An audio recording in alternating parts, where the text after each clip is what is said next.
Oke, kita masuk ke pembahasan tentang manipulasi string menggunakan metode. Nah, metode itu adalah fungsi spesial yang telah disediakan Python untuk tipe-tipe objek tertentu. Ya, jadi masing-masing tipe objek itu dia mempunyai metodenya tersendiri. Methods yang digunakan pada string itu dia disebut dengan string methods. Nah, terdapat banyak sekali string methods yang bisa kita explore. Namun yang akan kita bahas pada kesempatan kali ini itu hanya yang paling sering digunakan, yaitu untuk pertama mengkonversi string menjadi huruf besar atau huruf kecil. Ini maksudnya huruf-hurufnya ya. Terus yang kedua, menghapus white space yang ada di string. Dan yang ketiga, menentukan apakah string itu dimulai dan diakhiri dengan karakter tertentu. Nah, kita mulai dengan mengubah string case ya. Jadi, mengubah string case ini kita bisa lakukan nanti dalam dua bentuk, yaitu mengubah semua menjadi huruf kecil atau mengubah semuanya menjadi huruf besar. Yang pertama, bagaimana kalau kita mau rubah string itu, huruf-huruf dalam string itu menjadi huruf kecil semua. Kita akan menggunakan yang namanya method .lower. Formulanya yaitu dengan string .lower. Nah, string yang dimaksud di sini itu bisa kita nyatakan langsung, bisa juga string yang kita input sebagai nilai sebuah variabel. Kita lihat contohnya, misalnya untuk yang dinyatakan langsung, kita bisa langsung menuliskan sebuah string, misalnya Jakarta, terus kita gunakan .lower. Kita run, maka semua hurufnya itu akan berubah menjadi huruf kecil ya. Sementara untuk yang dimasukkan ke variabel, kita bisa misalnya bukan di sini variabel kota sama dengan Kendari, terus kita run, lalu kita ini kota .lower. Kita run lagi, kita lihat semua tadi huruf pada string Kendari itu yang ada di variabel kota, dia berubah semuanya menjadi huruf kecil. Nah, di sini penggunaan tanda titik di metode ini, kita lihat harus ada .lower-nya, baik menggunakan variabel secara langsung, itu untuk membedakan fungsi spesial dengan fungsi-fungsi bawaan Python, seperti yang sudah kalian tahu, seperti fungsi print, type, leg, dan seterusnya. Nah, selanjutnya kita lihat bagaimana kalau mau merubah semuanya menjadi huruf besar, ya. Jadi, kalau untuk merubah semuanya menjadi huruf besar, kita bisa menggunakan yang namanya upper ya, double P. Nah, di sini kita misalnya punya string, kita deklarasikan langsung harga jual misalnya. Kita mau buat menjadi huruf besar semua, tinggal tambahkan upper. Kita run, semua huruf pada string ini dia menjadi huruf kapital atau huruf besar semuanya. Nah, setelah memahami perubahan huruf, kita langsung masuk ke bagaimana caranya atau metode apa yang digunakan untuk menghapus white space dari string. Nah, di sini ada 3 pilihan metodenya. Itu yang pertama ada .rstrip, yang mana itu untuk menghapus karakter pada bagian kanan string. Ya, jadi R ini untuk right. Terus ada .lstrip, L itu untuk left, untuk menghapus karakter pada bagian kiri string, dan ada .strip saja ya. .strip ini untuk menghapus karakter pada bagian kiri dan kanan string secara bersamaan.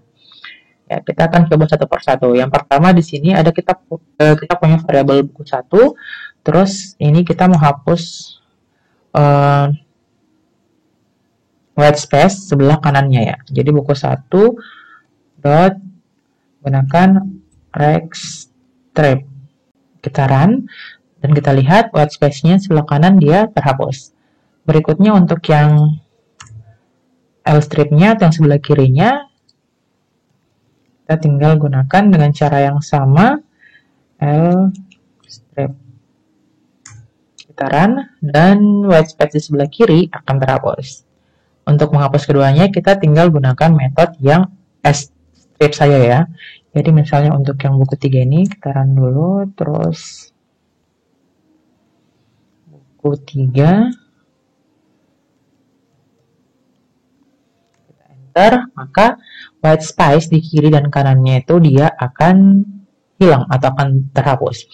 Nah, di sini yang perlu kita ingat, ketiga metode yang sudah kita gunakan itu dia hanya menghapus spasi atau white space yang ada di antar yang ada di sebelah kiri dan sebelah kanan, tapi dia tidak menghapus white space yang ada di antara karakter atau di antara kata atau karakter dalam string. Jadi misalnya di sini paradox of choice, kan di antara paradox dan of itu ada spasi ya. Tapi dia ketika kita menggunakan metode .strip tadi, dia tuh sama sekali tidak menghapus spasi yang ada di antara karakter atau di antara kata ini. Tetap ya, spasinya tetap ada. Oke, kita lanjut ke menentukan apakah string itu dimulai dan diakhiri dengan karakter tertentu. Nah, saat kita bekerja dengan string, terkadang kita perlu menentukan apakah string yang diberikan itu dimulai dan atau diakhiri dengan karakter tertentu. Nah, kita akan menggunakan dua string methods di sini, yang mana nanti string method ini dia akan menghasilkan nilai boolean. Ya, jadi kalau tadi dia merubah unsur dalam stringnya, sementara kalau misalnya yang untuk metode yang ini dia hanya akan memberikan output true atau false ya. Jadi logikanya itu kita menanyakan pada Python apakah string ini dia dimulai dengan karakter ini. Jadi jawabannya benar atau salah. Ada dua di sini yang akan kita gunakan. Yang pertama adalah start with, itu untuk menentukan suatu string dimulai dengan karakter apa, dan end with untuk menentukan suatu string diakhiri dengan karakter apa. Formulanya itu caranya kita string terus dot start with baru tanda petik karakter yang mau kita cek. Ya. Begitu juga untuk yang ends-nya. Dia menggunakan ends with terus buka kurung tanda petik karakter yang mau kita cek. Nah, kita lihat di sini. Nah, jadi kita langsung saja tuliskan stringnya. Misalnya saya suka membaca. Kita mau mengecek apakah string ini dia itu dimulai dengan kata saya. Ya, saya akan memberikan contoh dulu yang akan menghasilkan output false. Ya, kita lihat berarti kita gunakan start with terus buka kurung tanda petik karakter apa yang kita cek. Ya, kita coba di sini aku. Kalau kita run, maka hasilnya akan false ya, karena dia bukan dimulai dengan karakter aku atau substring aku. Nah, sementara kalau kita juga gunakan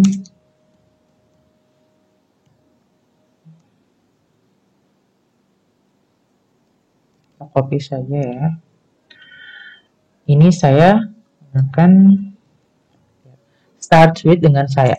Nah, ketika saya run lagi, dia tetap menghasilkan false. Kenapa bisa seperti ini? Padahal katanya sudah sama, katanya saya, ini juga saya, ya. Tapi dia tetap outputnya itu false. Kenapa? Kembali lagi ke ciri khas dari Python, kalau dia itu sangat sensitive case. Jadi penggunaan huruf besar dan huruf kecil itu sangat berpengaruh. Artinya saya dengan S huruf besar di awal itu dia berbeda dengan saya yang semuanya huruf besar. Jadi kalau ini untuk mau lihat output yang benarnya, kita tinggal lihat dia yang exactly same atau tepat sama ya. Jadi saya dan saya dengan S huruf besar. Kalau kita run, baru menghasilkan output yang true.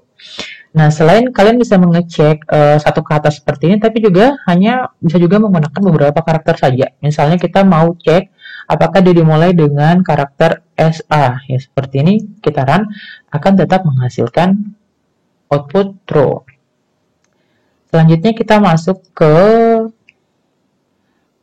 end with ya. Untuk mengecek apakah dia itu diakhiri dengan karakter tertentu. Kita tinggal ganti ini jadi end with, terus kita lihat kalau kita bentar, dia akan menghasilkan output true. Sementara kalau kita ganti ini misalnya menjadi ra, kita run false. Ya, begitu juga kalau misalnya ini kita ganti dengan semuanya huruf besar, itu tetap akan menghasilkan output false.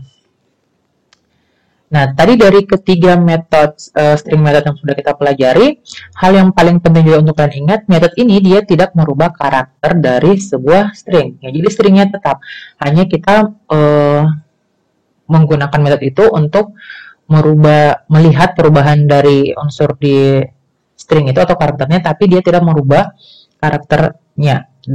Jelasnya kita lihat seperti ini ya. Jadi misalnya kita punya bilangan sama dengan 2. Terus kita run dan kita rubah misalnya menjadi huruf besar semua ya, bilangan dot, kita run, dia menjadi 2. Tapi kalau kita panggil kembali bilangannya, dia tetap 2 dengan D yang huruf besar. Lihat. Nah, tapi pertanyaannya apakah kita bisa memakai 2 yang huruf besar semua ini dengan menggunakan variabel string yang ini? Itu jawabannya bisa. Bagaimana caranya? Kita harus assign atau memasukkan bilangan upper ini ke variabel yang baru. Ya, jadi misalnya untuk menggunakan 2 yang huruf besar semua, kita assign variabel baru, misalnya sini bilangan bil new, yang mana dia itu merupakan hasil dari variabel bilangan yang dirubah semua ke huruf besar ya. Kita run, terus kita panggil bil new-nya, maka dia akan outputnya adalah 2 dengan semuanya huruf besar. Oke. Nah, tadi saya sudah sebutkan kalau string method itu ada sangat banyak sekali ya. Nah, bagaimana caranya kita mau mengetahui metode-metode yang bisa digunakan pada string? Itu caranya gampang sekali. Kalian tinggal mengetik sebuah variabel atau mengetik sebuah string, terus kalian tekan tanda dot. Nah, kalau misalnya di Jupyter, di notebook kayak gini, dia tidak muncul. Tapi kalau kalian jalankan di idle, setelah tekan tanda dot, dia akan muncul pilihan metode yang bisa kalian gunakan. Oke. Selanjutnya kita masuk di berinteraksi dengan user input. Di beberapa video sebelumnya saya sudah beberapa kali menggunakan fungsi input ini ya, tapi di sini saya ingin memperjelas bagaimana cara kerjanya. Nah, input itu dia adalah fungsi yang digunakan untuk meminta user memberikan suatu tanggapan atau suatu isian ya. Jadi misalnya ini input, kalau kita run, maka Python akan meminta kita untuk memasukkan sesuatu. Misalnya di sini kita masukkan nama saya Amanda dan kita enter, maka akan memperlihatkan output seperti ini. Nah, kalau kita run sekali lagi, dia itu terus kita masukkan misalnya bilangan 26 dan kita enter, kita lihat outputnya itu 26 dengan menggunakan tanda petik. Itu artinya apa? Artinya adalah data yang dihasilkan dari fungsi input itu dia itu selalu dianggap sebagai string. Ya, jadi walaupun kita masukkan bilangan, maka dia itu akan tetap dibaca atau dianggap sebagai string. Nah, di sini untuk mengajukan user input, kita bisa membuat coding itu dengan 2 cara.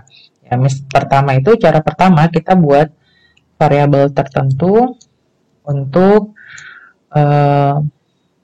sebagai prompt atau sebagai pertanyaan ke user. Jadi misalnya pertanyaan atau pernyataannya itu apa angka favorit Anda. Setelah itu kita buat variabel user input itu sama dengan gunakan fungsi input terus variabel pertanyaan. Nanti kita akan print angka favorit Anda adalah, gunakan variabel user inputnya. Kalau kita run, nah diminta kita ketik 26, enter, dan yang di print adalah angka favorit Anda adalah 26. Itu adalah cara yang pertama.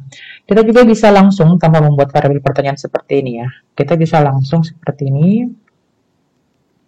User input. Terus langsung masukkan dia di sini input dan pertanyaannya. Ya, jadi dengan pertanyaan yang sama. Seperti ini, masukkan langsung ini. Ya. Nah, setelah itu kita lakukan hal yang sama, print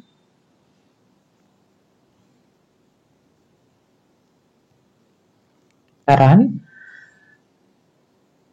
promptnya atau pertanyaan itu akan sama, munculnya juga sama, kita enter dan memberikan output yang sama. Oke, jadi ada dua cara. Kalian bisa buat pertanyaan atau pernyataannya itu dalam variabel tertentu, terus masukkan pada fungsi input, atau kalian bisa langsung menggunakan fungsi inputnya tanpa membuat variabel terlebih dahulu. Oke, silakan bereksplorasi dengan user input ini.